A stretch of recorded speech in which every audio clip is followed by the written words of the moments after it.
వీడికి పిచ్చి పట్టినట్టుందండి. ముందు నచ్చలేదని చెప్పి ఇప్పుడు ఆ అమ్మాయి నచ్చిందంటున్నాడు. ఎక్కడో కాలు విరిగిన పోలీస్ కుక్కని తీసుకొచ్చి దాన్ని గిఫ్ట్ గా ఇచ్చి నన్ను ఐస్ చేస్తున్నాడు. తనేమన్నా ఆడపిల్ల అనుకుంటున్నాడా ఆవిడ బొమ్మ అనుకుంటున్నాడా? అమ్మా వీడి మాట వింటే మనం ఫూల్స్ అవుతాం. కొంచెం సపోర్ట్ చేయ. వాళ్ళతో మాటి మాటికి మేము మాట్లాడలేం బాబు, నువ్వు మర్చిపో.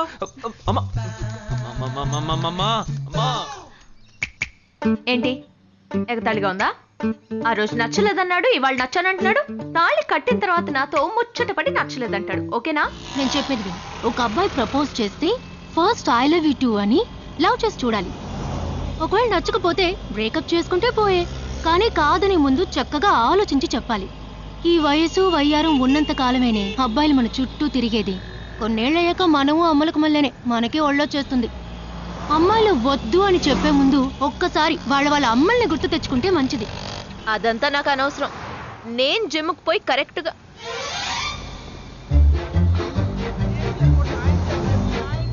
తెలుగు వాళ్ళ ఉన్నాడు. ఒక హాయ్ చెప్పు చూద్దామా? నేను వద్దనేది వీణ్ణే. హాయ్.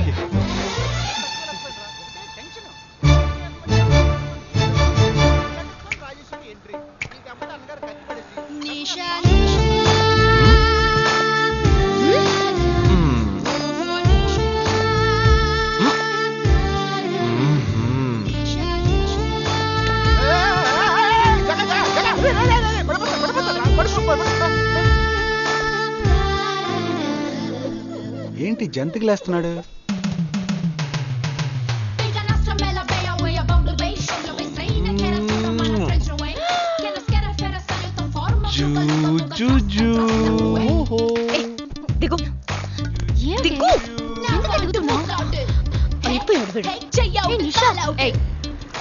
ఇప్పుడు నువ్వు నాకెందుకు ముద్దిచ్చావు?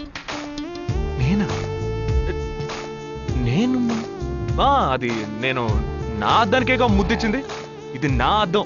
నా అద్దానికి నేను ఏమైనా ఇచ్చుకుంటాను. వద్దు నీదే, కానీ అందులో ఉన్న మొహన్ నాది. అది గవర్నమెంట్ దమ్మా. హలో, ఇది నా అద్దం. నేను ముద్దిచ్చుకుంటా, బుజ్జగిచ్చుకుంటా, బద్దలు కొట్టుకుంటా. అది నా ఇష్టం. నువ్వేంటి బద్దలు కొట్టేది? నేనే బద్దలు కొడతాను. Public road. ఎంత ధైర్యం ఉంటే నాకు ముద్దిస్తావు? అసలు నువ్వేం పోలీస్ వయ్యా? బియ్యం బస్తాలు వెనకాల పెడితే లోపల దోసి ఎరగదీస్తారు. నా అత్తగారి కన్నా డేంజర్ గా ఉంది. బాక్సర్ నిషా గురించి శాస్త్రి నగర్ లో అడుగు చెప్తారు.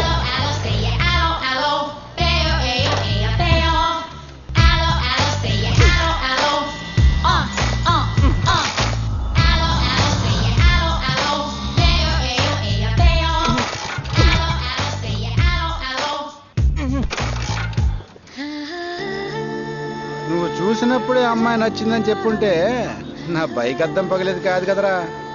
సూపర్ రా. మనతో మాట్లాడుతూనే బైక్ కీతో జంప్ అయింది కదా. మాట్లాడుతూ కాదురా, తిట్టుకుంటూ. మీ మధ్య నా డిపార్ట్మెంట్ బైక్ ఏం తప్పు చేసిందిరా?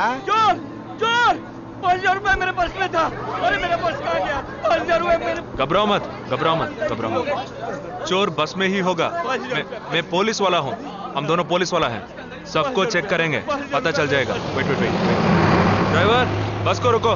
कोई उतरेगा नहीं. सबको चेक करेंगे.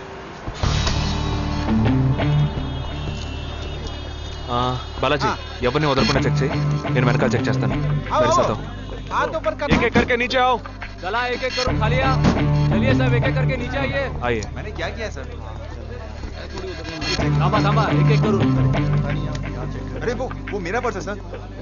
सुनो, ये वाला नहीं सर. सॉरी. चला यार. Okay okay. हाँ क्या बात है भाई साहब? ठीक है तुम जा. कोई मतलब तो ये आप अंदर जाके देखिए. सीट के नीचे देखना. हाँ, बैग्स भी चेक करना. अरे भाई साहब, चोर हूँ क्या मैं यार? ठीक है ना, मैं चलूं? बैग ओपन कीजिए.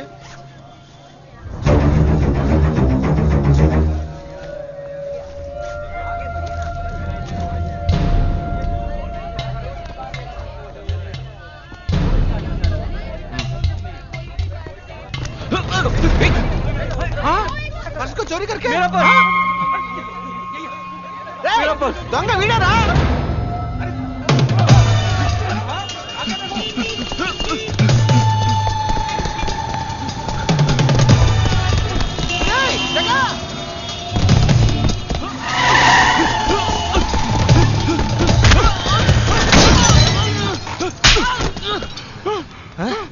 क्यों भाग रहे हैं? हाँ?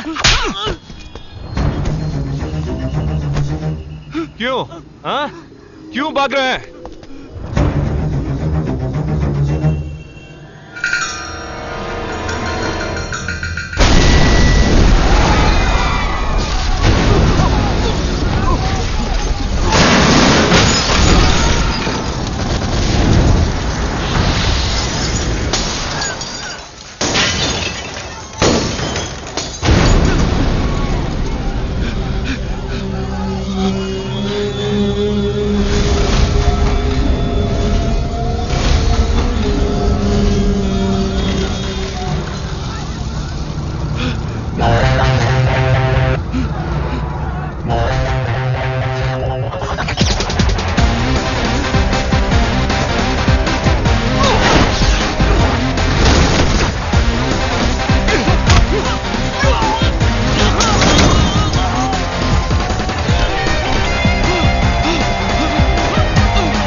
We'll leave no stone unturned to solve this case. मुझे इस बात का पूरा यकीन है कि कोई पुख्ता सबूत जरूर मिलेगा। मैं इस तरह के आतंकवादी संगठनों को बता देना चाहता हूं कि सिर्फ एक बस ब्लास्ट को वो अपनी जीत ना समझें। ముందండి ఎంక్వైరీ చేయడం మానేసి హాస్పిటల్ నుంచి ట్రీట్మెంట్ ఇస్తున్నారు చూడరా. अपने इस देश की जनता के लिए मैं अपने जिस्म को तार तार करके भी इनकी रक्षा करूंगा। जिस तरह अपनी जान की बाजी చూడు ఊపిరాడకుండా ఎలా మాట్లాడుతున్నాడు. వీడే పెద్ద పట్టుకున్నట్టు. అది నేనుండాల్సిన చోటు నువ్వే కిందకి ఈడ్చుకొచ్చేసావు. ఇలా టీవీలో గనక నేను వచ్చుంటే ఈ పాటికి మా అత్తగారు బెదిరిపోయి ఉండేది. ఇంట్లో సీనే రివర్స్ అయి ఉండేది. రేయ్ ఇన్స్పెక్టర్ అయి ఉండేవాడిని. कि जब तक मुझ जैसे जाबाज सिपाही about 18 people killed and about 26 people injured. బస్లో బాంబు పేల్చి ప్రజల్ని ఆందోళనకి గురి చేయడం తీవ్రవాదుల ఉద్దేశం అయ్యుండదని, మరో చోటికి తరలించే సమయంలో ఊహించని విధంగా ఆ బాంబు పేలి ఉండవచ్చని, పట్టుబడిన అజ్మల్ లతీఫ్ వంటి తీవ్రవాదులు ఇంకా ఎంతో మంది ఉండి ఉంటారని, వారి భవిష్యత్ ప్రణాళికలు కూడా ఏమిటో తెలియకపోవడం మరింత భీతిని కలిగిస్తోందని హోమ్ మినిస్టర్ విచారం వ్యక్తం చేశారు. ప్రస్తుతం ఆంధ్రప్రదేశ్ యాత్రాంధ్రప్రదేశ్ గా మారింది. పాదయాత్రలకు వస్తున్న ప్రజానికాన్ని చూసి నిజానిజాల అంచనాలు తారుమారవుతున్నాయి.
నీకోసం ఎదురు చూస్తున్నాను రా.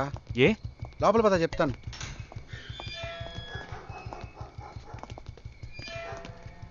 This is Jagadish's house. Yes. Keep whatever I said in mind, okay? You all stay alert. Okay. It's an unofficial duty, so stay in separate channel on the walkie, okay? ठीक है. ఇంత రాత్రి వచ్చారేంట్రా?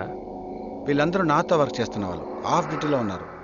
ఈ రాత్రంతా వాళ్ళకి ఇక్కడ కాపలాగా ఉంటారు. తెల్లారగానే నీ ఫ్యామిలీతో నువ్వు ఆంధ్ర వెళ్ళిపో. ఎందుకు వెళ్ళాలరా? హాస్పిటల్ నుంచి వాడు తప్పించుకున్నాడు. ఏంటి? ఒక డాక్టర్ని, 2 పోలీస్ ఆఫీసర్ని చంపాడు. చంపాడా? నీకు తెలియదులే, నువ్వు లోపలికి వెళ్ళు. నువ్వేగా వాడిని పట్టుకుంది. ఒకవేళ నేను వెతుక్కుంటూ వస్తాడేమోనని చిన్న డౌట్, అందుకే వెళ్ళి తీసుకొచ్చాను. ఆప్ దోనో పీछे जाइए. సరే నేను వెళ్ళొస్తాను రా, జాగ్రత్త.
आजकल सब बदल गए साहब।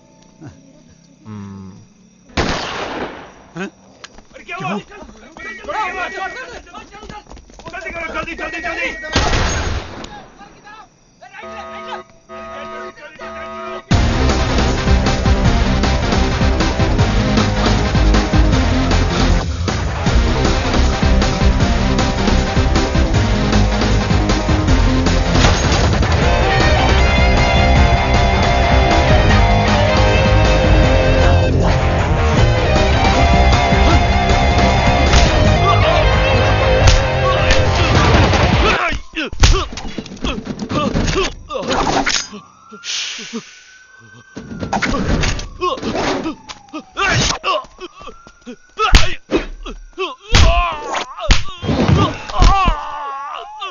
पाटिल, अरे देखने जाने पीछे यार तू।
బస్ లో ఉన్న చిన్న స్కూల్ పిల్లల్ని నేను చేశారని పనిచేశారా?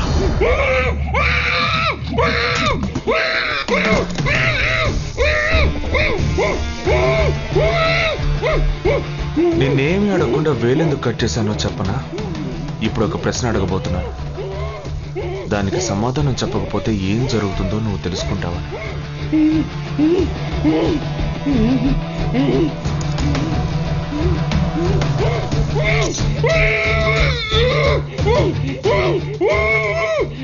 एक क्वेश्चन, एक ही सेकंड, जवाब दो, नहीं तो दूसरी उंगली भी जाएगी. Someone helped you at the hospital. Who was that? Security chief Somashekar.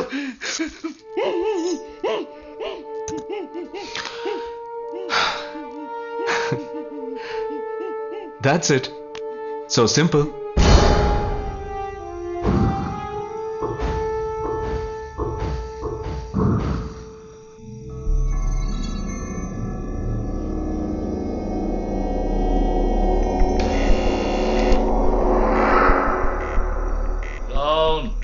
मैं हूं। ए, कौन है तुम? इस टाइम पे ये क्या कर रहा है? అబ్బా ఎవరండి? अरे क्या वस्तुना? अरे तेरा से पूछ रहा हूँ क्या कर रहा है इधर? మీతో కాస్త మాట్లాడాలి, కొంచెం మేడ మీదకి వస్తారా? ఇంత అర్ధరాత్రి ఏంటయ్యా? పొద్దున్నే రా మాట్లాడుకుందాం.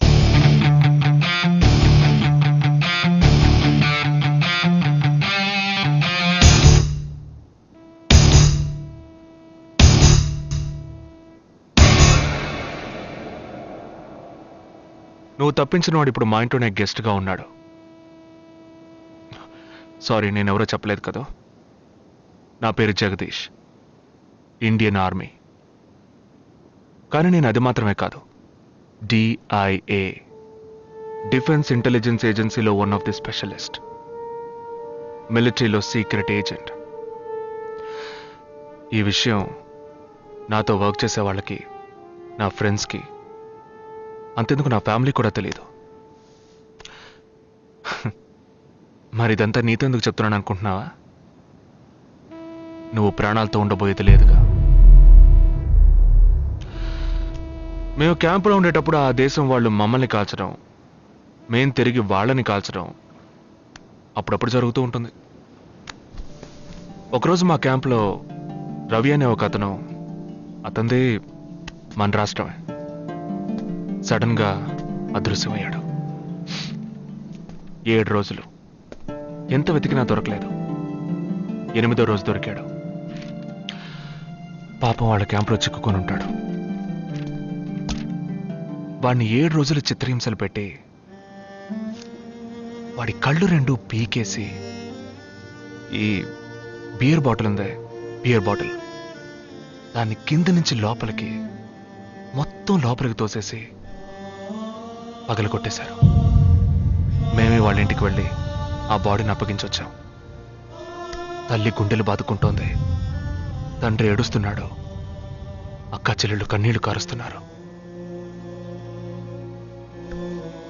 14వ రోజు వాడి తమ్ముడు వచ్చాడ్రా మిలిటరీకి. ఇక్కడ మీరంతా సంతోషంగా బతకాలనే కదరా, అక్కడ రోజు మేము చస్తున్నాం.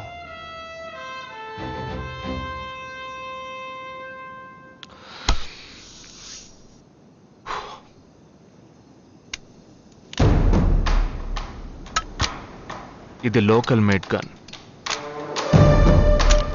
ఇది నా గన్. నేను నిన్ను కాలిస్తే ఎందుకు కాల్చానో వివరణ ఇవ్వాల్సి ఉంటుంది. నువ్వు చచ్చి శవమైనా నీ కుటుంబం నీ మొహాన్ని ఉమ్మేస్తుంది. నీ పిల్లలు సిగ్నల్ దగ్గర ముష్టెత్తుకుంటారు. నీ పెళ్ళాం రాత్రుల్లో రోడ్డు పక్కన నుంచొని చేతులూపి పిలుస్తూ ఉంటుంది. అదే నిన్ను నువ్వే కాల్చుకుంటే డ్యూటీ పీరియడ్లో సూసైడ్ అని మీ ఇంట్లో ఒకరికి ఉద్యోగం వస్తుంది, PF డబ్బు వస్తుంది, పెన్షన్ ప్రతి నెల వస్తుంది. నిర్ణయం నీకే వదిలిపెడుతున్నాను. ఆ గన్ను ఏమాత్రం నా వైపు తిరిగినా నేను నిన్ను కాల్చేస్తాను.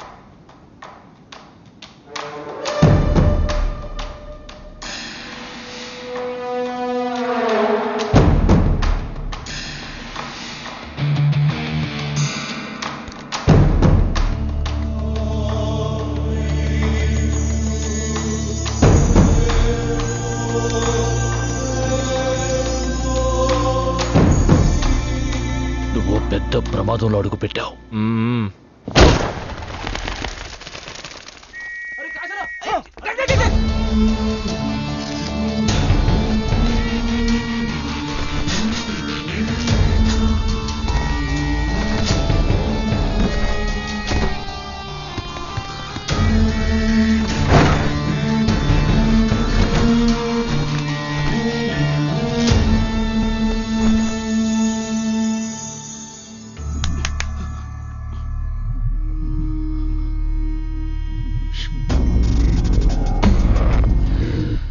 మీ ఇద్దరికి పూర్తిగా ఏమీ తెలియదని నాకు తెలుసు. ओह सॉरी, मुझे पता है तुम दोनों को पूरी बात पता नहीं.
कोर्रा मचूंगा धारावी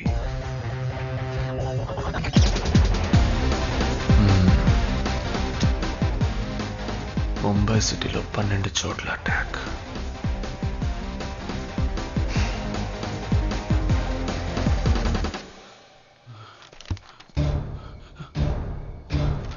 कब?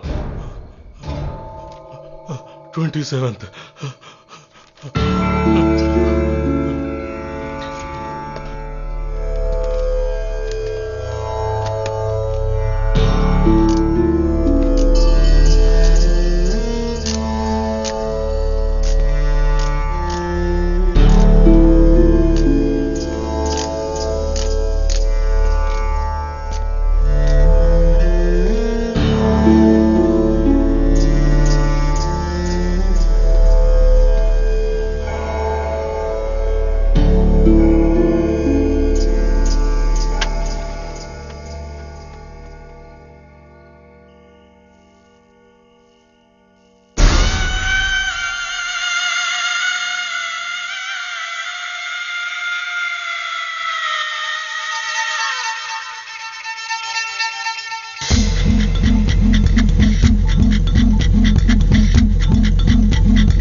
మన ఫ్రెండ్స్ లో దీనికే ఫస్ట్ పెళ్లి జరుగుతుంది. అవునవును, గుంటూరు నుంచి వచ్చి గుజరాత్ అని ఎలా పట్టుకుందో చూడు. అది చాలా తెలివైందే. Thank you very much.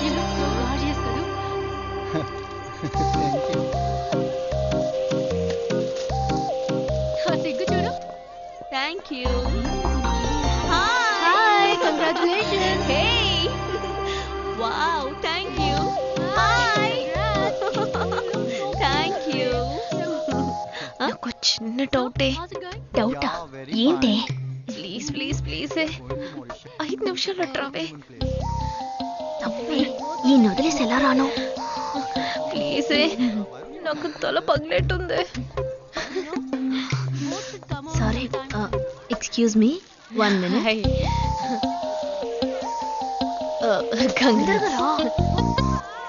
ఏంటి? మన కాలేజ్ లో నా తర్వాత నువ్వే అందంగా ఉండేది. సరే, ఈక్వల్ గా ఉంటాం. హాస్టల్ రూమ్ ఫుల్ గా రణబీర్ కపూర్, షాహిద్ కపూర్, జాన్ అబ్రామ్ లో ఫోటోలు పెట్టుకున్న దానివి ఇలాంటి సొట్టగాడిని, ఇలాంటి వారిని ఎలా పెళ్లి చేసుకుంటున్నావే? ఇలా చూడు, ప్రాక్టికల్ గా ఆలోచించు. నెలకి 2 లక్షలు సంపాదిస్తున్నాడు. ఎంతకు మించి ఏం కావాలే? పిచ్చిదానా, అందానికి సంపాదనకి సంబంధం లేదే. సంపాదించేవాడు అందగాడే అవ్వక్కర్లేదు. నన్ను పోనివ్వే. చూడు, రిసెప్షన్ లో ఒక్కడే ఫోటోస్ కి పోసిస్తున్నాడు. అది కాదు, ఒకడు అందంగానూ ఉండి చక్కగా సంపాదించేవాడు అయితే తల్లి దండం పెట్టి మరి పెళ్లి చేసుకో.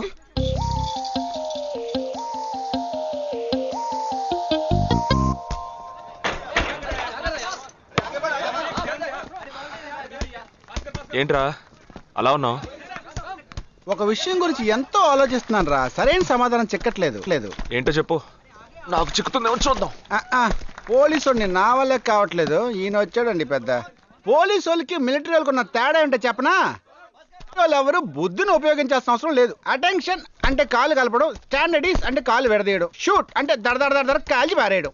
కానీ పోలీసు వాళ్ళందరం బుద్ధిని ఉపయోగిస్తాం. పిక్ పాకెట్ గాడిని పట్టుకోబోయే ముందు పిక్ పాకెట్ గాడి మళ్ళీనే ఆలోచిస్తాం. హంతకుడిని పట్టుకోబోయే ముందు హంతకుడి మళ్ళీనే ఆలోచిస్తాం. తీవ్రవాదిని పట్టుకోబోయే ముందు తీవ్రవాదిగానే మారుతాం. అలాంటి పోలీసుని నా బుద్ధి నేను ఉపయోగించుకోగలను, కానీ నువ్వు వెళ్ళి బంతాడు ఆడుకోమ్మా. నీ సమస్య ఏంటో చెప్పరా, పరిష్కారం ఉందో లేదో చెప్తాను. సరే, పరిష్కరించరా. ఆ టెర్రరిస్ట్ తప్పించుకుపోయాడు కదా, ఆ రోజు రాత్రే ఒక పోలీస్ ఆఫీసర్ తన ఇంట్లో షూట్ చేసుకుని ఆత్మహత్య చేసుకున్నాడు. ఆ తీవ్రవాది తప్పించుకుపోయేటప్పుడు ఆ ఆఫీసరే డ్యూటీలో ఉన్నాడు. ఈ రెండు ఇన్సిడెంట్లకు ఏదైనా సంబంధం ఉన్నదేమో అని నా బుర్రకి ఇప్పుడు వచ్చిన డౌట్.